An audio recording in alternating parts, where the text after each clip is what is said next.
Buenos días a todos, a todas, a todes. Estamos aquí en nuestra segunda jornada de este encuentro tan esperado y esta mesa corresponde al eje de derechos de niños, niñas y adolescentes en las políticas públicas, nuevas conformaciones familiares, diversidad y género. La primera expositora será la doctora Ana Bloch, doctora en psicología, psicoanalista, especialista en psicología clínica en instituciones y comunidad, profesora titular de la Cátedra Intervenciones en Niñez y Adolescencia de la Universidad Nacional de Rosario, codirectora de la Maestría en Psicoanálisis con Niños, integrante de la Red INFEIES y Red Internacional RUEPSI. El título de su ponencia es Actuales escenarios entre la incertidumbre y la novedad, mismos derechos para niños y niñas. Bienvenida, Ana. Bueno, suena fuerte. Buen día a todos. Ante todo, mi agradecimiento en cuanto a la invitación a participar de este 7º Encuentro Nacional Fórum Infancia Federal, entramando subjetividades entre la incertidumbre y la novedad. Realmente mis saludos a todos los miembros de esta importante red, tan importante por los objetivos que anida y por la fuerza que evidentemente va cobrando y el efecto multiplicador que va teniendo una lucha, porque acá hay fuerzas de poder que se enfrentan y que hay que poder remar para construir en otras direcciones.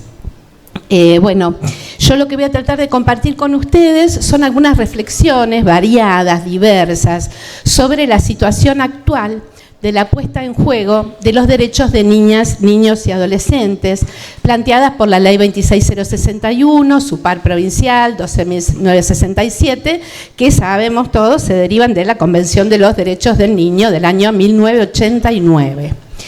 Me voy a detener en realidad en lo que hace a sus vulneraciones en un escenario tan variopinto como es el actual escenario.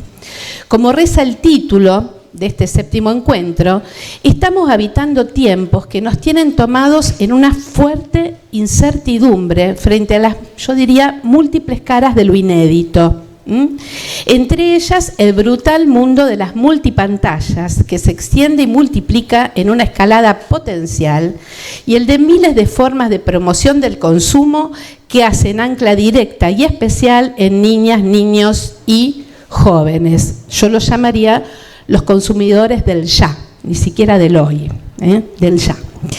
El problema es que asistimos a tiempos de gigantescos cambios epocales a los que la producción de subjetividad de niñas, niños y adolescentes los encuentra como los principales protagonistas del cambio. Y es cierto que nos hallamos muchas veces sorprendidos, azorados, tomados por la incertidumbre, como dice el título de este encuentro, frente a la novedad. Nuevos modos de pensar, nuevas lógicas infantiles, nuevos modos de consumo, nuevos modos de navegar por las redes, nuevas plataformas, los influencers, los TikTok, niños y niñas que son tiktokers y que tienen tantos seguidores que empiezan a ganar dinero, que usan para comprarse las últimas zapatillas, que imaginan empresas que construirán a la brevedad, como escuché hace poco tiempo en una entrevista radial en la que se entrevistaba a un niño de unos 10 años que contaba en qué gastaba el dinero que obtenía de su ganancia por sus publicaciones en redes. Redes en las que para poder operar falseaba, igual que todos los niños y niñas, su verdadera fecha de nacimiento, donde aquí debería haber una protección que no es tal. Y luego los padres acompañaban el resto de la operatoria comercial. En fin, no estoy exagerando, solo son pequeños fragmentos de realidad. Es aquí donde los derechos de niñas, niños y adolescentes parecen quedar barridos en un costado del camino y en la velocidad de los tiempos. Y sin embargo, son actuales. Las leyes mencionadas llevan poco tiempo de ser sancionadas y paulatinamente se va logrando su implementación, bastante defectuosa en lo que hace a sus canales jurídicos, lamentablemente. Pero la implementación de las leyes se da en simultáneo con todo este actual mundo que se prefigura. Se produjo un importante salto desde la ley del patronato, con un niño asistido, objetalizado, objeto de tutela, a una ley de niñez que retoma la Convención de los Derechos del Niño y que apunta a retomar la concepción de un niño como sujeto activo y de derechos.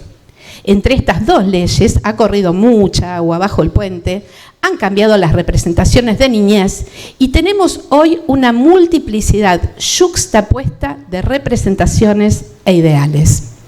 Hemos transitado diversos modos de ejercicio de nuestras prácticas a lo largo de este tiempo, que no es tan largo, y es en esta diversidad que sostenemos las nuestras de hoy. Esa representación de niñez se entrama con muchas otras, y señalaré especialmente aquella que se genera a partir de las prácticas discursivas que circulan por los medios de comunicación y las actuales tecnologías. Esas que invitan a una degradación de lo simbólico, a la aparición del temor, para luego invitar a habitar la dictadura del paraíso y el goce del consumo, como la llama Sueli Rolnik, pensadora brasilera, psicoterapeuta y doctora en psicología social. Estamos hablando entonces de las diversas políticas de subjetivación que se desarrollan y afirman en la actualidad. Hay toda una casta de profesionales trabajando en pos de la producción de estas maquetas humanas, lo llama Sueli Rolnik, creepers, lúdicos y reales, personal trainer, dermatólogos, psicólogos, psiquiatras, neurólogos, mediadores, libros de autoayuda y muchas otras prácticas que ganan espacio en los medios de comunicación y colaboran con esos discursos para la producción y reproducción de esos modos particulares de subjetividad. Las declaraciones de estas leyes se dan en el marco de una sociedad que proyecta ir hacia otro lado. Y esto es algo que hay que incluir, porque si no vamos a caer en pensar que estas leyes de por sí van a garantizar derechos, cosa que no sucede. Y hay mucho por recorrer para llegar a avanzar en la posibilidad de garantizar estos derechos. Lo que sin duda nos dan estas leyes es la posibilidad de construir una dirección subjetivante, pero es necesario tener en cuenta también este atravesamiento epocal. Advertimos al menos 5 grandes desafíos que se instalaron a partir de la sanción de las leyes y declaraciones de derechos de niñez. Una es el destiempo y la burocratización que se estableció para su implementación. Llevó muchos años la implementación de esta ley, aún lleva, hay muchas trabas, hay muchas dificultades y a pesar de que están las leyes, cuesta mucho, uno apela a ellas, yo digo, las lleva en la bolsa, pero cuesta mucho que desde el aparato jurídico se instale, se reconozca y se haga honor a estas leyes que tanto trabajo dio que salieran, ¿no? Por otro lado, las grandes y veloces transformaciones que sufren las subjetividades en los contextos de las instituciones que se ocupan de la niñez, que muchas de ellas reman muchas décadas para atrás. Por otra parte, tercer punto, la considerable fragmentación y permanentes dinámicas cambiantes, al mismo tiempo que anquilosantes, de las instituciones públicas que se ocupan de la niñez, que impiden el sostenimiento de cualquier tipo de proyecto. Cuesta mucho sostener los proyectos en el tiempo.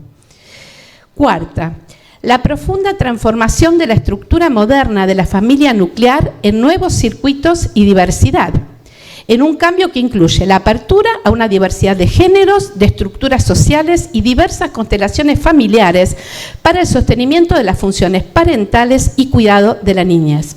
Y quinto, la producción de una subjetividad particular, la del surfista, diría Alessandro Baricco, un escritor italiano, pensador, la actuación permanente, la de la carencia en la simbolización, la de la fragmentación y el borramiento de las categorías espacio-tiempo existentes en la modernidad como categorías ineludibles para la constitución subjetiva, la de la detención del cuerpo frente a la pantalla.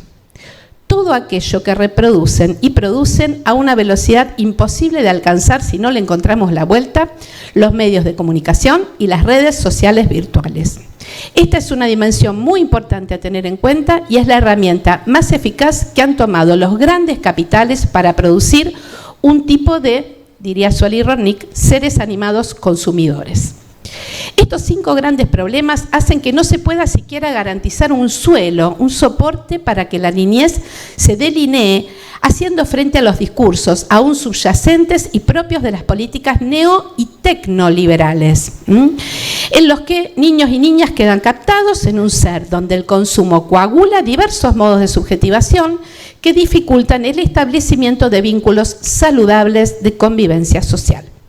Sin piso, sin superficie de apoyo, sin referentes simbólicos que se ofrezcan como marcas identificatorias, sin idea de futuro, las tramas sociales y la producción de subjetividad se presentan fragmentadas, frágiles, con estructuras en las que prima la compulsión y la actuación por sobre la reflexión bajo muy novedosas formas de producción.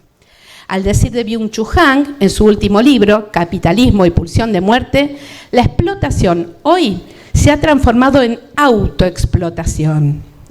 Ya no es más alguien que viene en las redes y me explota, me autoexploto.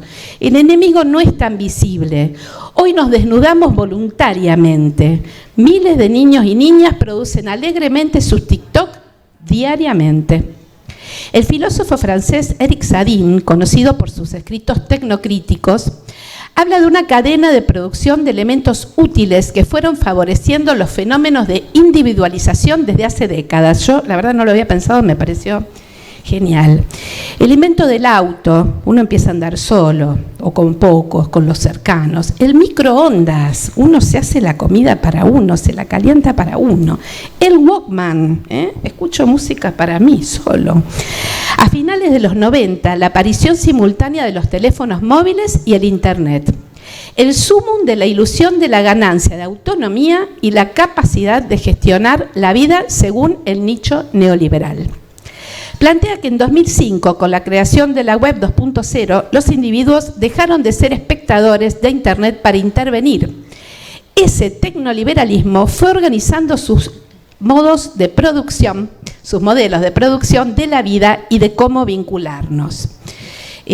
Conozco una muchachita que, por ejemplo, trabaja todos los días 8 horas y me dice, lo único que tengo que hacer es jugar 8 horas con una pantalla con una cámara que me está filmando, y yo juego 8 horas corridas a jueguitos y hablo sobre los jueguitos que veo. Y esto sube a la red. Y este es mi trabajo. Y le digo, ¿vos cómo salís? ¿Cómo terminás después? Y salgo un poco quemada, me dice. Nuevos modos de trabajo en jóvenes.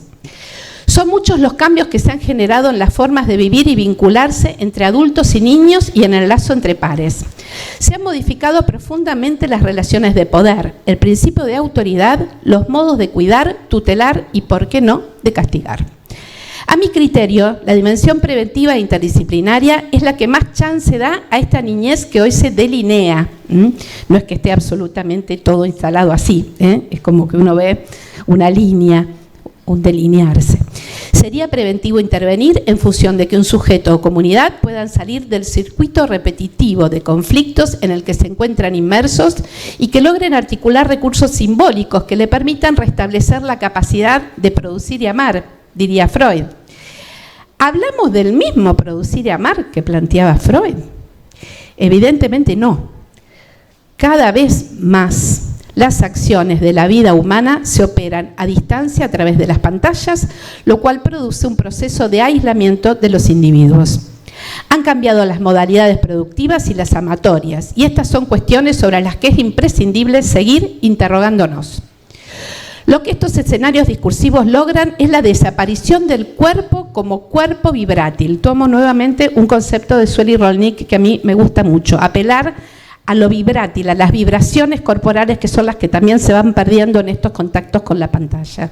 La dimensión plana de las pantallas nos deja el cuerpo afuera y luego nuestros jóvenes se la pasan intentando producir marcas en sus cuerpos. Se cortan, se tatúan, se marcan, se ponen aritos para ver cómo introducir en el cuerpo las vibraciones que cuesta sostener y sentir sin experiencia, en el sentido de Benjamin, en la vida real, entre comillas, porque ya la vida de las pantallas es parte de la vida real, por supuesto. Muchas chicas dicen que se cortan para sentir cuando han sufrido algún dolor que no logran sentir del todo. Hace algunos años, cuando veíamos venir este universo de cuerpos detenidos frente a las pantallas en niños y niñas, propuse pensar en el armado de brigadas de cuerpos vibrátiles de alojamiento y simbolización de los vínculos en los primeros años de vida. Bueno, algo de esto se habló en el panel anterior, ¿no? Quienes le dan una fuerte impronta al contacto corporal son claves para dejar las marcas que luego la vida actual tiende a borrar. Se trata de marcas que puedan hacerle lugar a un cuerpo que pueda vibrar y sentir. La pandemia ciertamente ha acelerado exponencialmente los procesos de cambio a los que veníamos asistiendo y sin dudas el acceso y utilización de las tecnologías se han multiplicado en forma exponencial. De este modo, la dimensión del cuerpo va quedando cada vez menos abandonada, menos abonada, está bien, y más abandonada, valen las dos cosas, por las simbolizaciones, cada vez menos libidinizadas en una sociedad conectada a una matrix en la que el cuerpo queda detenido cuando se conecta la pantalla. Yo digo, las tecnologías, las pantallas han logrado lo que la escuela no logró en un siglo y medio, que es que los chicos se queden quietos. Hay una pantalla y los chicos se quedan quietos. Y enloquecen, entre comillas, cuando se los larga vivir.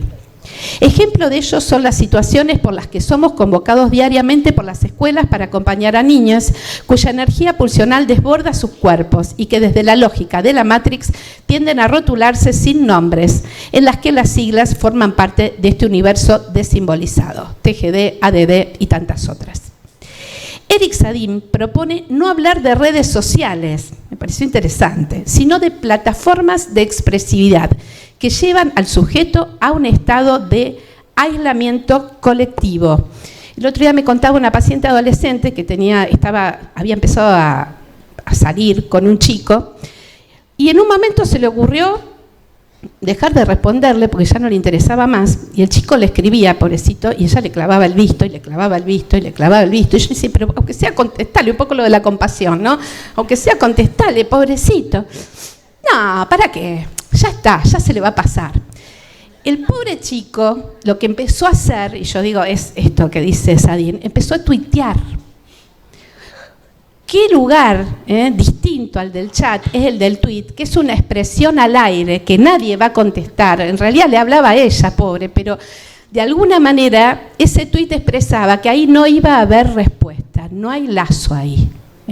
Empieza a dirigir mensajes al vacío en un intento desesperado de encontrar una respuesta que a esta chica no le interesaba responder. Paralelamente, los adultos quedamos también presos de ese universo en el que ineludiblemente habitamos, no estamos por fuera, pero en la mayoría de las ocasiones vamos en algunas bandas paralelas con los jóvenes. En la Matrix hay espacio para todos, pero vamos por canales diferentes y a veces nos cruzamos, por más que el mecanismo del bloqueo de niños a adultos funcione casi a la perfección. Yo he hablado de este tema en algunos trabajos, esa doble acepción, ¿no? De que los chicos, los jóvenes sobre todo, nos bloquean y a su vez somos padres bloqueados, quedamos ahí sin saber qué hacer, quedamos paralizados. Ese cruce fue el caso hace muy poco tiempo en el que, trabajando con un paciente a quien atiendo en forma virtual por limitaciones diversas, me propone jugar un juego que jugamos online que se llama, no sé si lo conocen, Policía Argentina. Habría que poner las imágenes, no sé si se puede. Sí, ahí está, ese es el juego. Es un juego que funciona en la plataforma de Roblox, a la que muchos apelamos en la pandemia para trabajar. Este juego, que transcurre aparentemente en un barrio de la provincia de Buenos Aires, invita a sus jugadores a ser policía. Se puede elegir ser de la bonaerense o de la federal. Se puede ser colectivero, claro, también. Tachero, porque no dice taxista, dice tachero, miembro del SAME, reportero de Crónica TV, ciudadano, o lo que me espantó es que se puede elegir entre ser ciudadano o ser villero. Hablando de derechos humanos y de qué elementos y a qué materiales tienen acceso niños y niñas en una plataforma internacional a la que los argentinos tan buenamente venimos a colaborar con un juego tan terrible, terrible. Luego de trabajar con el paciente, que coincidió conmigo, porque obviamente no pude dejar de decirle, en que no estaba bien eso de dividir ciudadano y villero, me dijo que el juego era malísimo y que pasemos a otro, y ahí quedó. Terminé de atender, la verdad no aguanté, me metí en el juego. Y elegí ser villero para ver con qué me encontraba. Ahí podemos pasar a la siguiente. Bueno, esta es una frase, yo no la voy a poder leer y no me acuerdo qué decía. No sé si... Usted no aprende. ¿Verdad? Ese es el afiche. Yo entré y entro como a una habitación del villero, que tiene una habitación absolutamente despojada, y lo único que hay es esa frase, ese afiche pegado en una pared de la casa del villero. Usted no aprende, ¿verdad? El cliqueo, el nuevo cliqueo, a ver si se puede pasar, la siguiente, lo que va a mostrar, bueno, este es otro donde se va viendo que los chicos eligen ser villero, porque ahí se ve cuántos participan en cada función y eligen jugar a ser villero. Y vamos a pasar a la siguiente. Bien.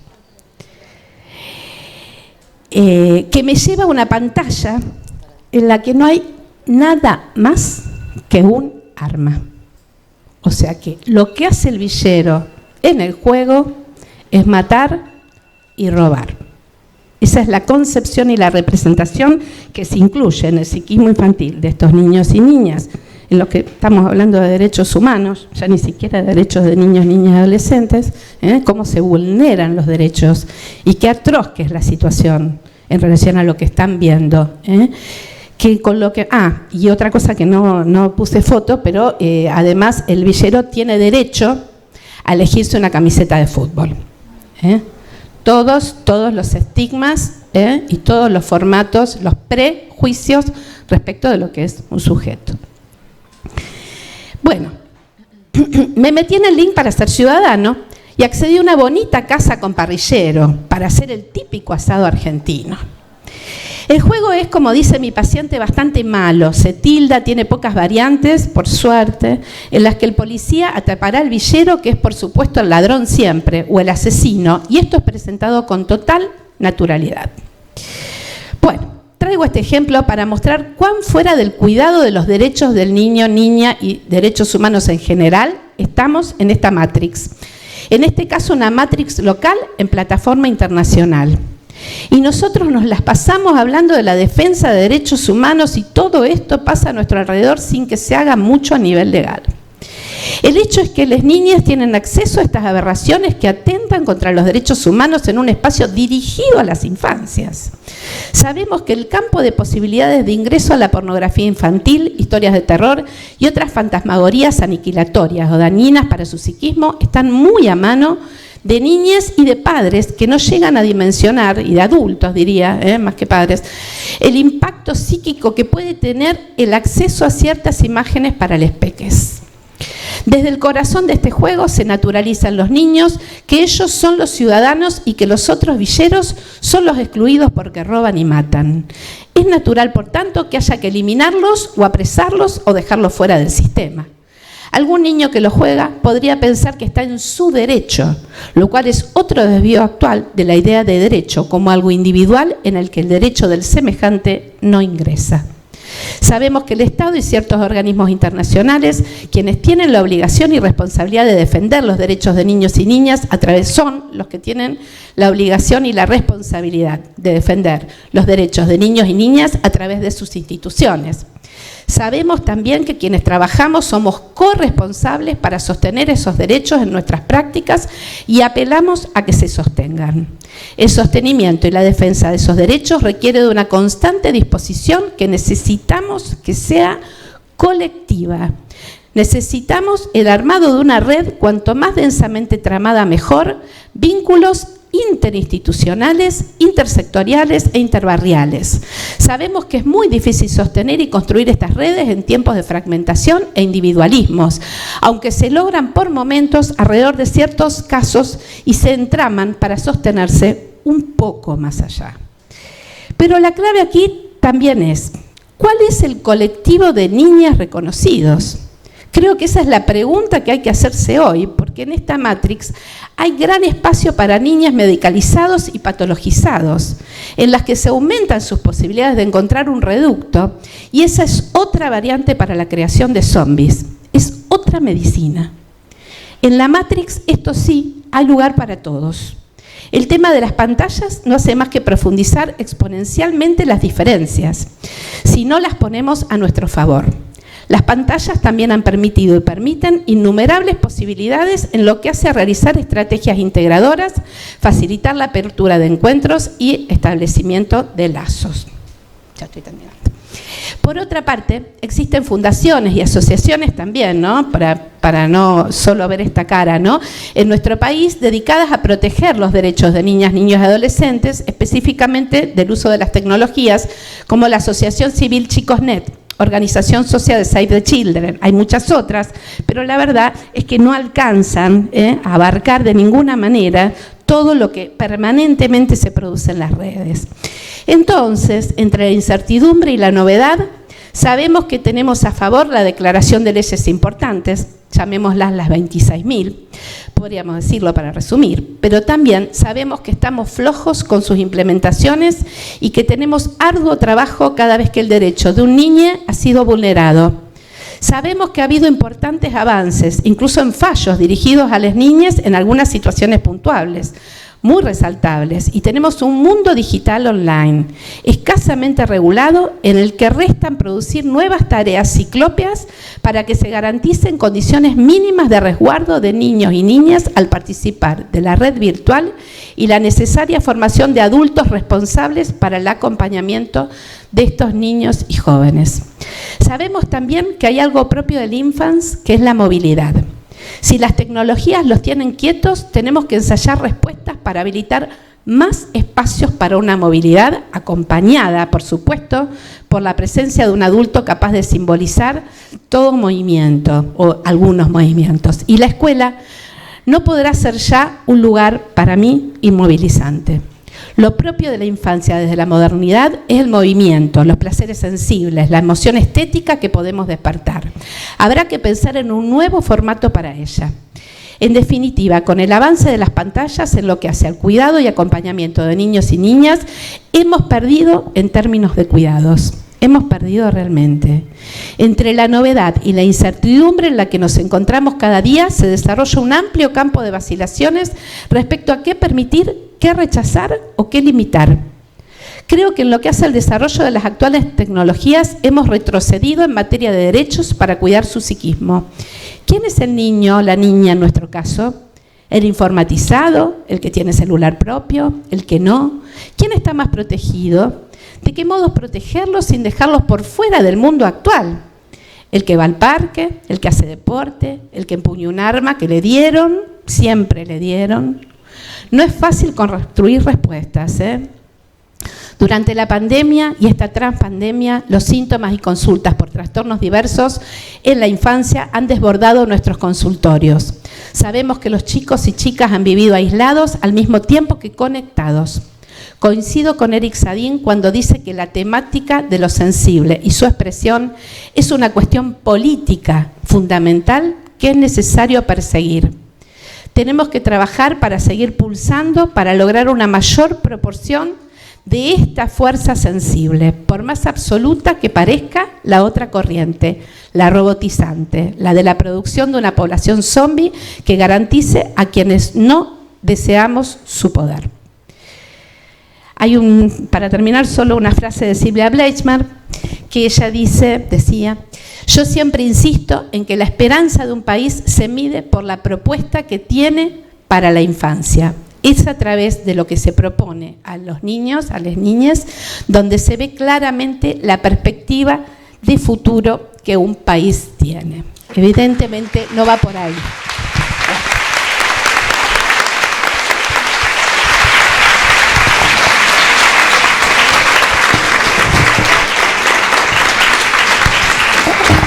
Muchas gracias, Ana. Recuerdo que si tienen preguntas o algún comentario breve que quieran hacer, las anoten y alguna compañera las retira para después responderlas. Bueno, vamos a dar paso a Fernanda Felice, que es nuestra invitada, licenciada en Fonoaudiología de la Universidad Nacional de Rosario, especialista en alfabetización e inclusión, autora de numerosos artículos sobre temas de su especialidad. El título de su ponencia es Infancias clasificadas, el derecho a ser niños y niñas en riesgo.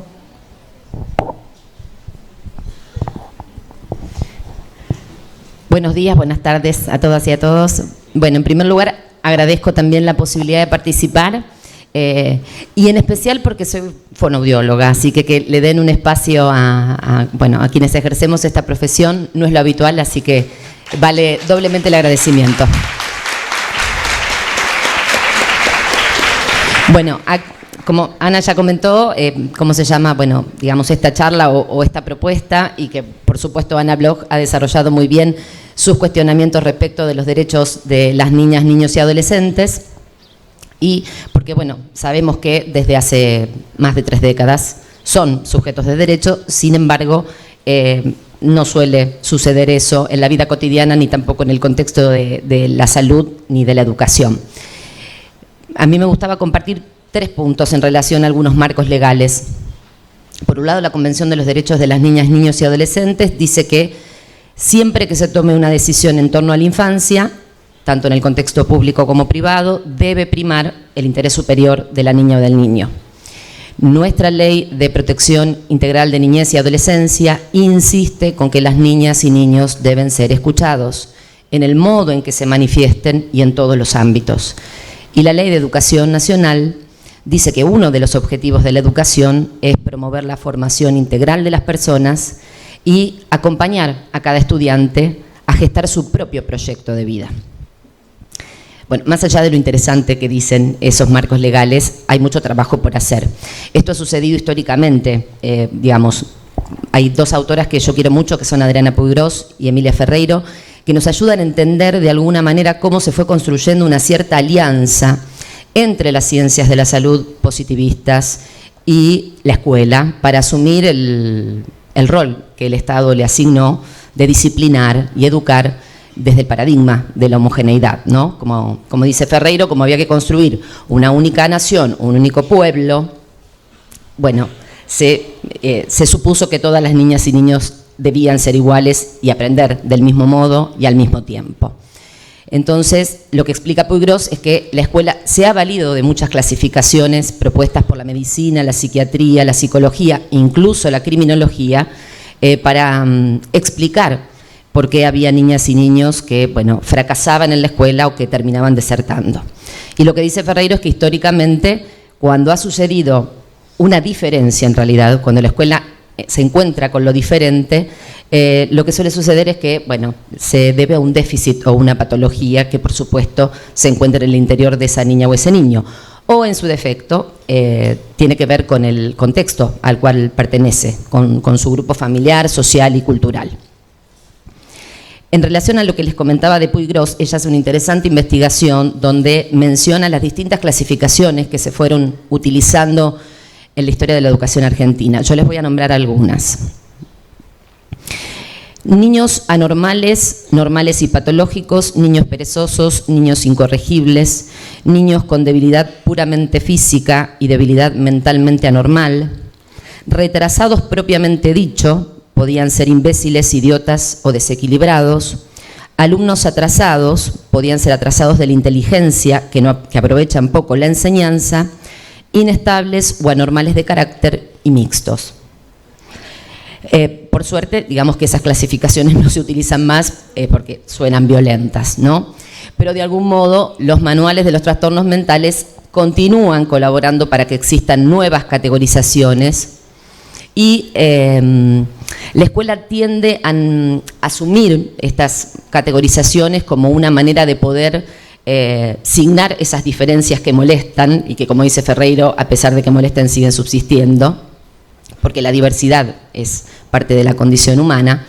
De algún modo, bueno, ahora aparecen en escena estos nuevos trastornos, el trastorno del espectro autista, las dificultades específicas del aprendizaje, el trastorno desafiante y oposicionista, el trastorno por déficit de atención e hiperactividad, por nombrar los que son más conocidos, y no solo en el contexto de la salud, y que se replica en el contexto de la educación, sino que además, como también explicaba acá muy bien Ana, hacen su aporte los medios de comunicación y las redes sociales para que se generen también ciertos consensos. Entonces cualquier persona ya conoce estos trastornos, sabe de qué se trata.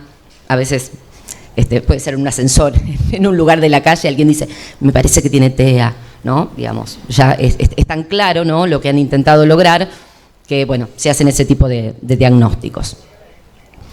Lógicamente, todo esto ha dado lugar al fenómeno de la patologización y medicalización de las infancias, que muy bien trabajan y expresan quienes son representantes del Foro Infancias, en el sentido de que, bueno, las niñas y niños quedan reducidos a un déficit o un trastorno psiquiátrico mental, y lo que agrega Stolkiner es que, bueno, además, lo que está sucediendo en el último tiempo es que surgen estas agrupaciones de familias, que por supuesto nadie puede cuestionar ni juzgar a una madre o un padre que está preocupado y ocupado por la salud y el desarrollo de sus hijas o hijos, pero que sabemos que detrás de esas organizaciones que solicitan determinados tratamientos, que incluso han solicitado leyes, está la ley en relación al trastorno del espectro autista y a las dificultades específicas del aprendizaje, lo que está detrás son las corporaciones profesionales y la industria farmacéutica, o sea, responden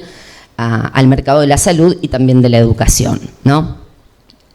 Canguilhem dice que la normalidad y la normalidad son construcciones, por lo tanto, bueno, desde estas perspectivas que estábamos desarrollando, es necesario generar ese paradigma fijo de normalidad para que se unifique lo diverso y todo lo que queda por fuera de esa media esperada sea anormal o patológico. Entonces él se pregunta, ¿quién lo establece? ¿En qué condiciones? Si revisamos lo que dicen los manuales de los trastornos mentales, en particular menciono dos porque tienen que ver con mi campo disciplinar y el trabajo cotidiano. El trastorno del espectro autista. Incluso son indicadores que se comparten cada 2 de abril. Lo que podemos ver ahí es que aquello que se llama como una conducta típica o manifestación sintomática, en realidad puede responder a diferentes dificultades que francamente pueda tener una niña o un niño en su desarrollo. Son diversas las causas y los motivos por los cuales una pequeñita o pequeñito presente dificultades al momento de interactuar, de crear lazos, de comunicarse y de desarrollar y construir su lenguaje.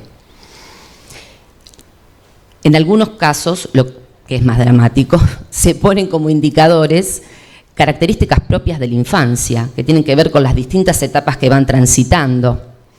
Es decir, se convierte en patológico un error que es evolutivo, que es parte de ese proceso, y lo mismo sucede con otro proceso tan complejo como es la construcción de la lectura y la escritura.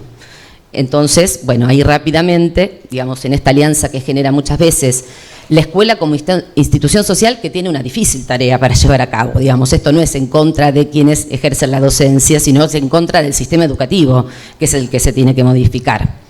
Porque también, digamos, apostamos a la inclusión, a la diversidad, a la integración, al modelo social de la discapacidad, pero después es muy difícil con un sistema tan rígido que eso pueda llevarse adelante. Lo que sucede con estas perspectivas, estas concepciones y también, bueno, con la propuesta que hacen los DSM, es que no comprenden la complejidad de los procesos de desarrollo y aprendizaje. Respecto del lenguaje, voy a nombrar a Vygotsky, no se entiende que se trata de un sistema de comunicación, un sistema de representación, que es una herramienta simbólica de mediación que promueve el desarrollo cognitivo, subjetivo, y cultural de las niñas y los niños, que permite el despliegue de las aptitudes humanas y que si pensamos en la lectura y la escritura, también es una herramienta simbólica y justamente ese proceso de aprendizaje implica un extenso proceso de apropiación cultural que transforma la conciencia humana, es decir, no podemos reducirlo a la mera reproducción de marcas gráficas o el desciframiento de las letras que están escritas.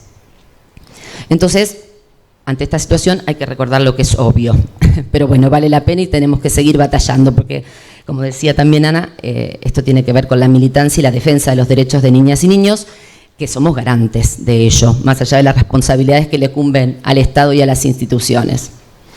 Por un lado, que la salud es un derecho humano, ¿sí? Independientemente de que desde algunas concepciones y prácticas se pretenda reducirlo a un bien que se puede adquirir o consumir. A mí me gusta mucho un concepto de Constantopoulos que dice que la salud es una cualidad humana fundamental que se expresa en todas sus dimensiones que interactúan entre sí: biológica, psíquica, racional y social. Porque entiende que las personas somos seres vivos, seres biológicos, ¿sí? Transitamos por un desarrollo natural vinculado a los procesos de maduración y de crecimiento, pero también somos seres de sentimientos, de emociones, de deseos. Somos seres racionales que tenemos la capacidad de reflexionar, de aprender, de pensar, y por supuesto somos seres sociales que vivimos en comunidad. Recordar que las infancias, bueno, ahora desde hace un tiempo utilizamos el plural, la Defensoría de Niñas, Niños y Adolescentes de Santa Fe hizo una interesante publicación en el 2020, donde se pensó a gestar esto de, empecemos a hablar del Día de las Infancias y no más del niño.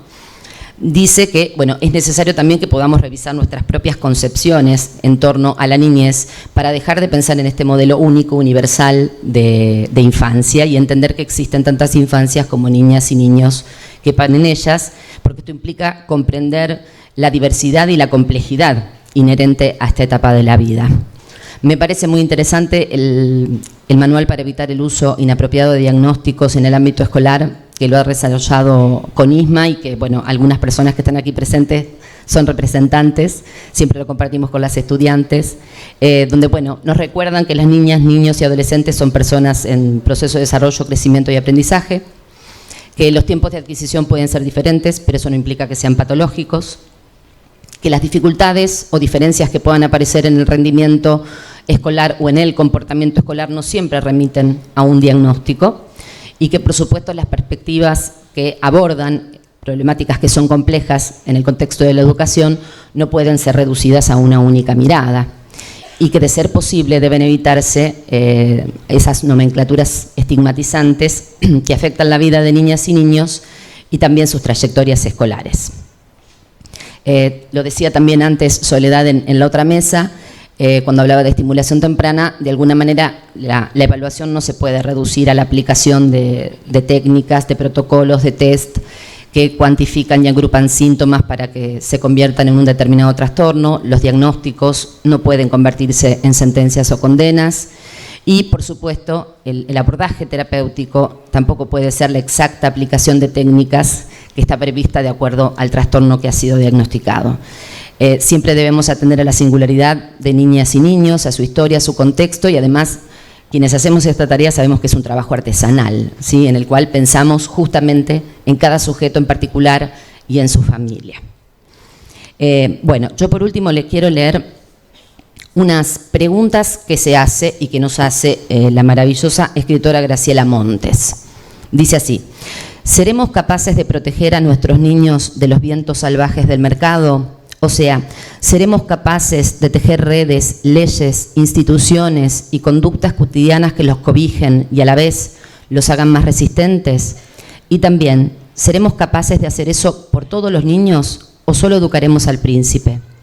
¿Elegiremos la responsabilidad social y el gesto solidario o adoptaremos la forma de vida que nos propone la ley del rédito máximo del mercado, hecha de competencia, codicia e indiferencia? La cuestión de la infancia es una cuestión pública y privada al mismo tiempo y nos compromete a todos. Somos responsables individual y socialmente por ella. Yo me animo a responderle que sí, vamos a ser capaces, porque si en estos días tanta gente se ha reunido con ocupación y preocupación, si, bueno, la gente del Foro Infancias y tantas personas realmente nos encontramos siempre a pensar en los mejores modos para acompañar y garantizar los derechos de niñas y niños, vamos a ser capaces, así que bueno, continuamos con el desafío. Muchas gracias por escucharme.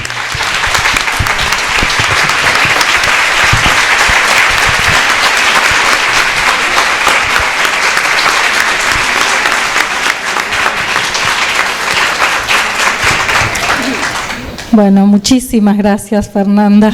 un placer escucharlas.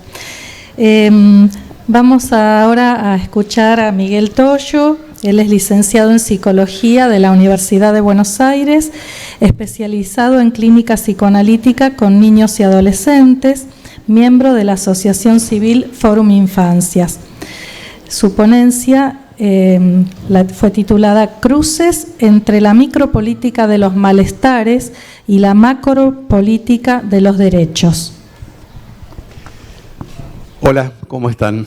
Bueno, yo muy contento, feliz de estar acá, de cómo hemos sido recibidos con lo que yo diría la sorofraternidad, o dicho más llanamente el cariño, y que se plasma en la organización, no es solamente el gesto también, ¿no? Así que voy a tratar, bueno, agradezco desde ya a los organizadores la invitación. Voy a tratar de ser intérprete de un pensar colectivo.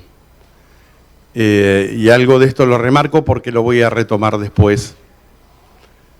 Porque yo creo que se trata de eso. El Fórum Infancias es un pensar colectivo. Yo me encuentro permanentemente en mí resonando las palabras que por ahí ya se han hecho anónimas en mi cabeza. Ya no sé a quién pertenecen. Si a Beatriz, si a Gisela, a Juancho, bueno, a todos los compañeros, compañeras del Fórum. También me siento o quiero ser intérprete como pueda de muchos compañeros que en esta historia han forjado la profesión, han forjado la importancia de la salud mental pública.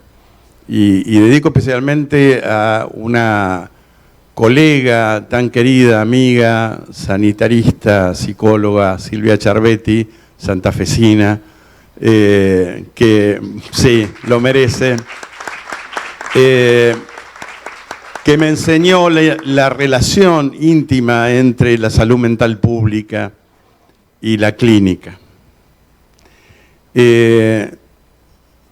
Y menciono esto porque nosotros tenemos un pensar en red y las redes son históricos sociales.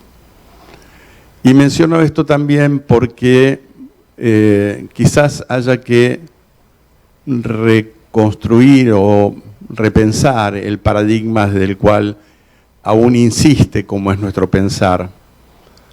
Fíjense, hay un filósofo senegalés que se llama Léopold Sédar Senghor, que propone una diferencia radical con la concepción cartesiana del sujeto, que desde luego ya fue dada vuelta por el psicoanálisis, pero a mí me gustó lo que él plantea, que en lugar del pienso, luego existo, nos dice, yo siento al otro, yo siento al otro, yo danzo con el otro, luego yo existo, ¿no? Bueno, recién Esteban de alguna manera nos mostró algo de esto, ¿no es cierto? Es muy profundo dar de alguna manera una vuelta a este pienso, luego existo tan encarnado en nuestro ser. Decía Silvia Bleichmar, año 2002, anoten, 2002, nosotros no tenemos en nuestro país el problema de la era del vacío, sino el de las panzas vacías. Tenemos un problema con el futuro, pero no porque el futuro esté acabado, sino porque aún no hemos podido construirlo, rescatarlo. Hay una falta de representación de futuro. La pregunta es entonces, ¿qué es lo que se sostiene como universalizable en los procesos con los que trabajamos? Si sostenemos los intentos de universalidad a ultranza, lo que hacemos es el transporte de modelos ideológicos, de procesos históricos que no tienen que ver con lo que pasa en estas latitudes.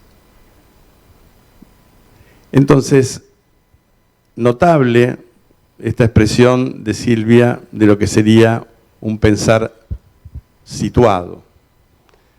Y por eso me refería antes a desde dónde pensamos. ¿Qué es esto de pensar desde un nosotros, desde una red?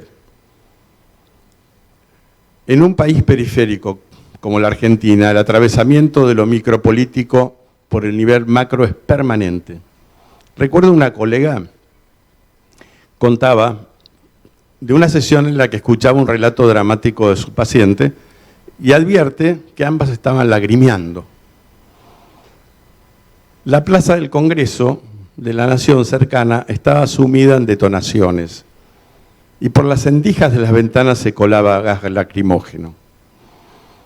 Interesante tomarlo como metáfora de una realidad que se nos cuela por las rendijas de nuestro decir, de nuestro cuerpo, en todas nuestras prácticas. Corporeidad que hemos ido recuperando, por ejemplo, con la presencialidad y que nos rescata de los encuentros evanescentes de la virtualidad. Decir que muchas veces viene detrás de los hechos, manoteando significaciones en medio de un devenir por veces caótico. A la búsqueda de un pensar situado, considero que problemas como los sobrediagnósticos no solo surgen a consecuencia de las conveniencias mercantiles como ocurre en las metrópolis centrales, sino en relación a la particular influencia de esos mercados en los países periféricos. Es decir, es diferente pensar el problema del consumo en una sociedad marcada por la prevalencia de la lógica capitalista del goce que en una sociedad marcada por la lógica de la supervivencia o la lógica del sometimiento desubjetivante que traman los poderes y concluyen expresiones tales como somos un país de mierda, que se dice muy livianamente en algunos programas de televisión. ¿Cómo se llega a decir eso? ¿Cómo se llega a admitir eso como público? Ahora bien, si nuestras prácticas se dan en lo cotidiano del hospital, escuela, consultorio, barrio, ¿cómo pueden albergar la ilusión de transformar esos determinantes del macrocontexto tan poderosos? Ante esto me planteo dos líneas de respuesta que corresponden en realidad a Sigmund Freud. Él decía que el sujeto participa de muchas almas colectivas y puede además elevarse hasta un cierto grado de originalidad e independencia. Psicología de las masas. Y la otra, que desde mi punto de vista aumenta ese margen de autonomía, nos va a decir que también las masas han sido capaces de geniales creaciones espirituales y que debemos aceptar cuánto deben el pensador o el creador literario individuales a la masa dentro de la cual viven. ¿Acaso no hagan sino consumar un trabajo anímico realizado simultáneamente por los demás? Contamos con una herramienta maravillosa que es el psicoanálisis, que es una práctica de reconstrucción singular de significaciones a la búsqueda de esa originalidad y autonomía. La misma práctica psicoanalítica tenemos que entender y advertir que se encuentra inserta en un devenir social. Es decir, y se me fue la página, que pone en juego las principales variables del andamiaje que la sostiene, empezando por el lenguaje, las significaciones culturales compartidas y los imaginarios sociohistóricos. Los psicoanalistas y todos los trabajadores de la salud y la salud mental, partícipes de una de las prácticas y producción de conocimiento, en el caso del psicoanálisis más ricos de nuestro tiempo, no podemos concebir nuestra práctica o nuestra presencia social como la mera contemplación de lo que ocurre, como ajenos a las consecuencias subjetivas y colectivas a nivel simbólico y material de una sociedad inequitativa que estigmatiza, discrimina y excluye. No solo en relación de una ética solidaria en lo social, sino teniendo en cuenta que esa ética es lo que sostiene nuestra práctica. Es decir, si el valor de la palabra y el valor de la verdad se banalizan, nuestra práctica entra en problemas, porque depende de eso. Además, el hacer analítico, cualquiera sea su modalidad de intervención, no debería ir munido, como ya se ha dicho, de recetas con el manual de psicopatología presto para el diagnóstico. El devenir de una práctica requiere incluirnos con la avidez de las sorpresas, la curiosidad como recurso en el afán de conocimiento y fundamentalmente con la intención de colaborar en el cambio. Los filósofos no han hecho más que interpretar de diversos modos el mundo, pero de lo que se trata es de transformarlo, decía Karl Marx en una de las tesis sobre Feuerbach. Y nosotros podríamos decir lo mismo de nuestras disciplinas. Estamos para transformar. Pero si hablamos de micro y macropolíticas, quiero plantear que cuando utilizamos el término políticas, es extensivo a todas nuestras prácticas en salud mental, en tanto estas constituyen intervenciones clínico-políticas, como bien dijo ayer Beatriz Janín. Intervención como aquel procedimiento donde damos lugar a que algo de lo subjetivo advenga, un recuerdo, una verdad, un nuevo vínculo, incluso una invención. Una intervención que requiera situarnos histórica y territorialmente, o en todo caso, tomar conciencia de que situados estamos. Política porque se da en el marco de una práctica social inscripta en el devenir de flujos de poder entre sujetos, grupos e instituciones.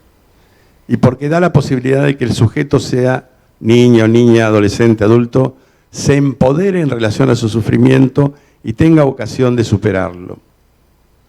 Contar la historia personal es una de las claves metodológicas de una modalidad de intervención que empodera al sujeto que consulta. Más aún, lo ubica en posición de sujeto. Soy sujeto, me subjetivizo cuando puedo asumir mi decir con libertad y siendo alojado por otro.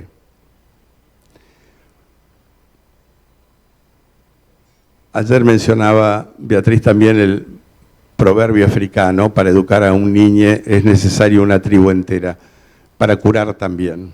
Insistamos en eso. Tenemos un problema respecto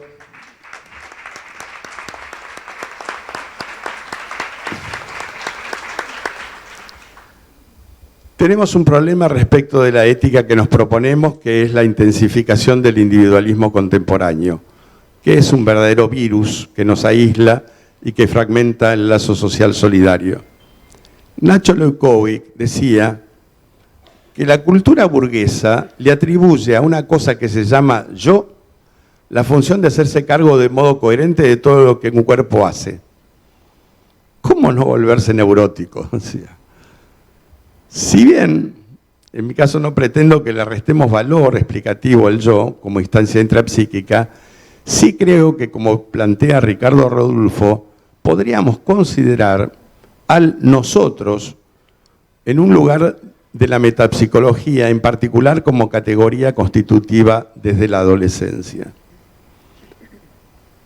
El individualismo contemporáneo es tanto ideología como creencia que constituye y alimenta una afirmación omnipotente del yo y a la vez negación del nosotros con la consecuente desvitalización subjetiva.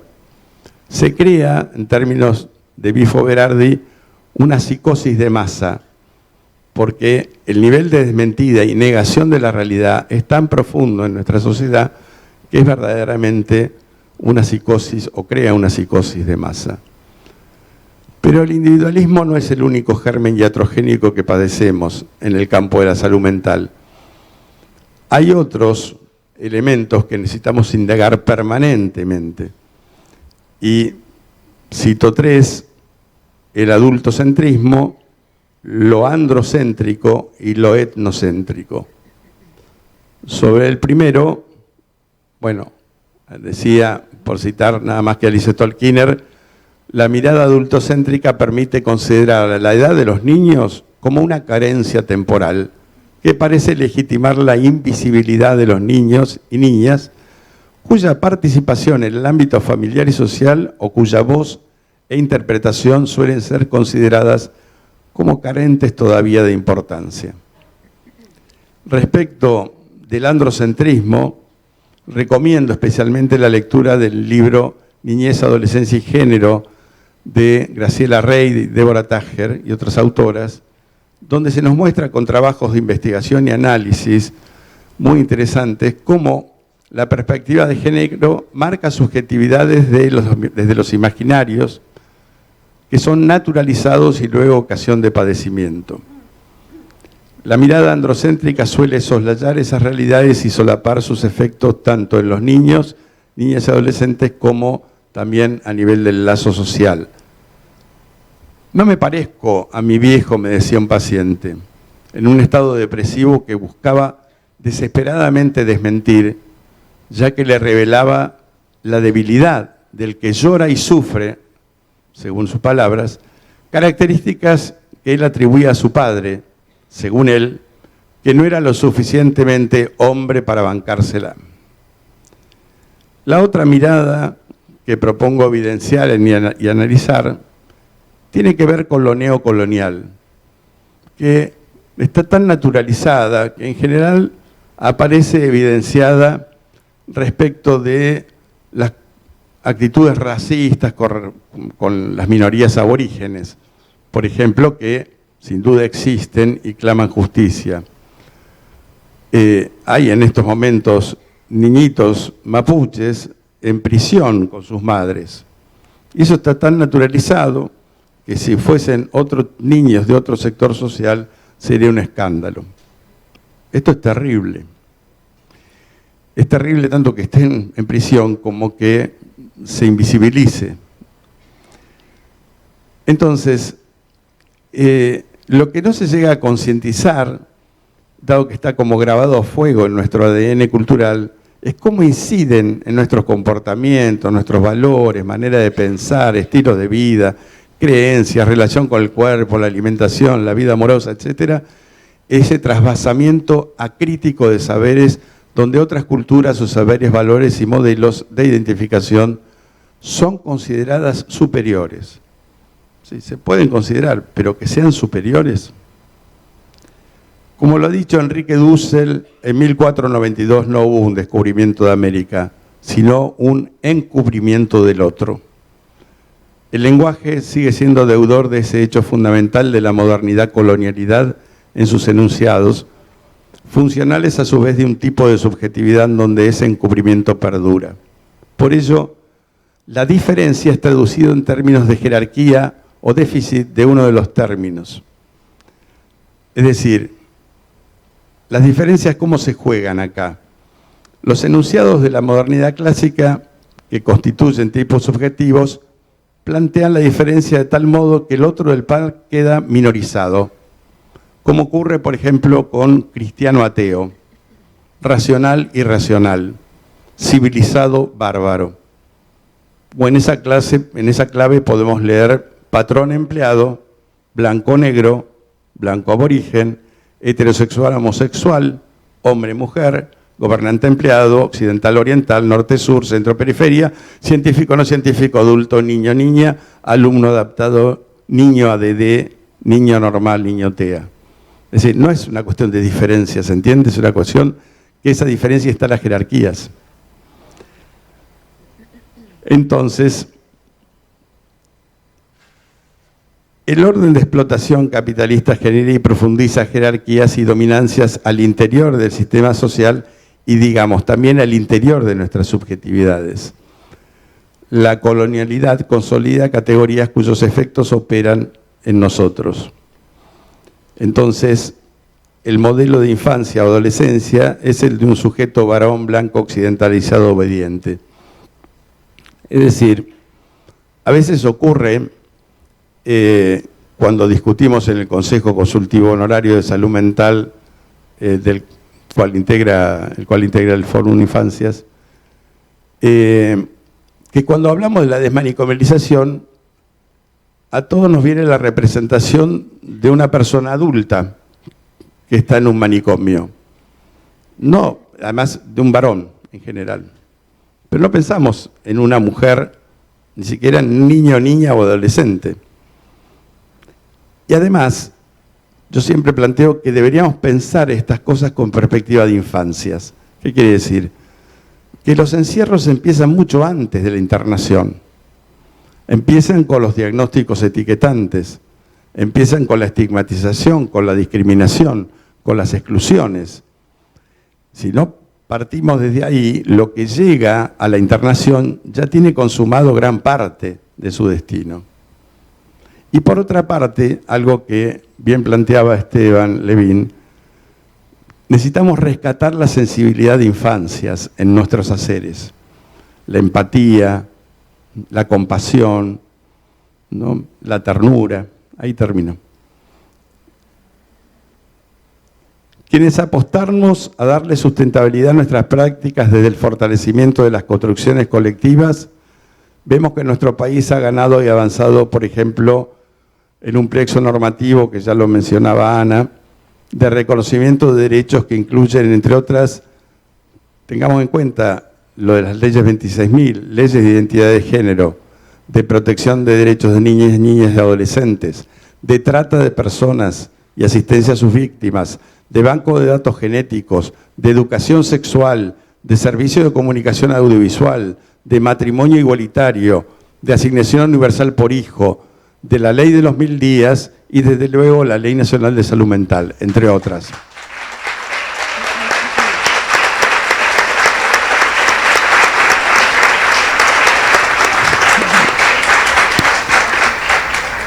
La libertad es algo que se conquista de manera colectiva. Tengamos en cuenta que actualmente no se discute tanto la implementación concreta de esa legislación, no se discute esa implementación, sino su existencia misma, la existencia misma de los derechos y la fundamentación de los derechos. Que el presidente de la Suprema Corte de Justicia, insisto, presidente de la Suprema Corte de Justicia, haya cuestionado uno de los fundamentos históricos sagrados de los derechos, da cuenta de la magnitud del problema y la lucha que encaramos. Cuando él dice, donde hay una necesidad, no hay un derecho.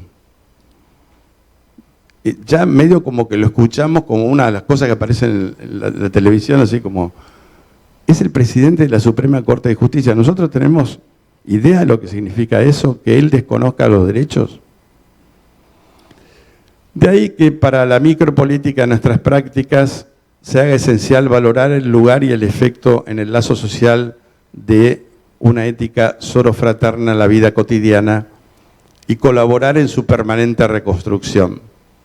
En síntesis, desde el pensamiento de Fernando Ulloa acerca de la ternura y siguiendo a Gioconda Belli, escritora, poeta y militante nicaragüense, podemos afirmar con las primeras palabras de uno de sus poemas que la solidaridad es la ternura de los pueblos. Gracias.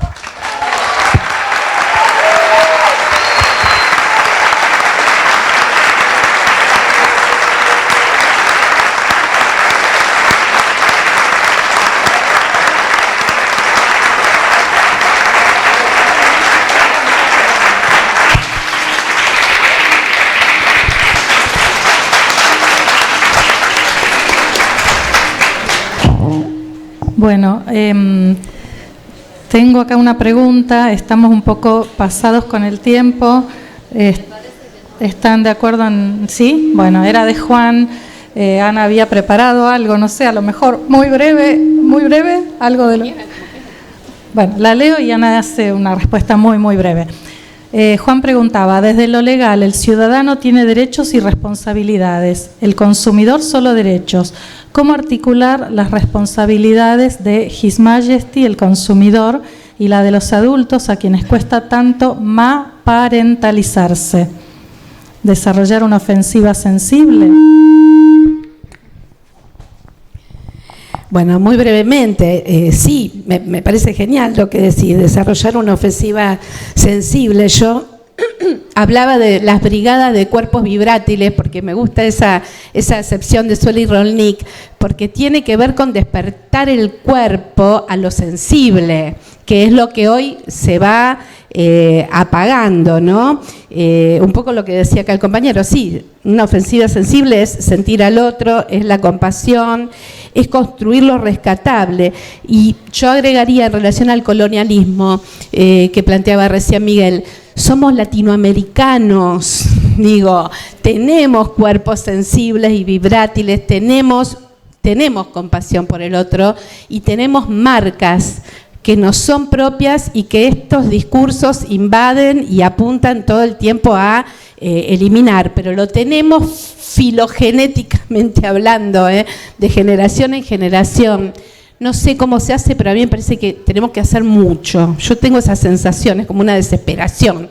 Cuando yo esto lo tiraba esto de las brigadas de cuerpos vibrátiles lo planteé en una jornada estudiantil, pero bueno, por ahí los pibes agarran viaje y arman algo. No ha pasado como ha hecho Ulloa en su momento, o grupos sociales. A mí me parece que es hoy, que hay que poder pensar en estas estrategias que recuperen lo identitario de lo latinoamericano, que además es bastante envidiado por los europeos, por ejemplo, por los filósofos, que recuperemos esa dimensión del modo que podamos y que no dejemos en manos de los medios y de las actuales tecnologías y juegos y demás, un espacio que me parece que hay que poder ir a tomar. Es como el espejo del que hablaba Levin, ¿no? Traspasemos ese espejo de la virtualidad y de la mediática y metámonos a trabajar ahí también, porque eso es el hoy y es la realidad nuestra actual de cada día. No podemos quedarnos al margen de eso. Esa sería un poquito la idea, retomando que sí, ofensiva sensible, ¿no? Agregaría nada más, ¿alguien se siente usuario de lo que estamos viviendo? No. Bueno, lo que estamos viviendo es una práctica subjetivante. No somos usuarios, no estamos en una práctica de consumo, estamos en una práctica de intercambio subjetivante. Vamos a salir transformados de esto.